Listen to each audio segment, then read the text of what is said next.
Ċifri tal-Uffiċċju Nazzjonali tal-Istatistika juru li bejn April u Ġunju li għadda, il-wasliet ta' passiġġieri f'Malta bil-cruise liners kienu jammontaw għal aktar minn 263,600 passiġġier.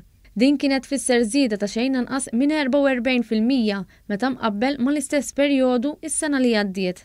Miċ-ċifri joħroġ ukoll li f'dan il-perjodu daħlu fil-Port il-Kbir 130 cruise liner, jiġifieri 27 vapur aktar minn kemm daħlu f'Malta fl-istess perjodu tas-sena ta' qabel. Kull vapur li daħal fil-port ġar ftit iktar minn 2000 passiġġier, jiġifieri 253 persuna aktar mill-2018. Total ta' 2421 passiġġier żaru lill-Għawdex. Aktar minn 65% tal-passiġġieri ġew mill-pajjiżi membri tal-Unjoni Ewropea. Bl-akbar suq ikun dak Ġermaniż, segwit minn dak Taljan u Franċiż. L-għadd ta' passiġġieri barra minn pajjiżi Ewropej kien ta' kważi 91,000, bi kważi 43% tagħhom kienu mill-Istati Uniti.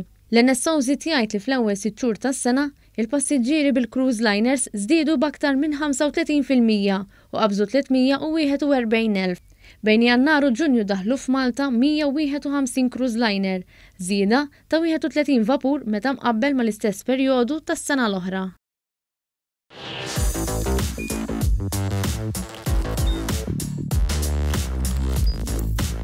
Idħol fuq one.com.mt u hemmhekk tista' tara l-programmi kollha li jxandru fuq One permezz ta' One Play.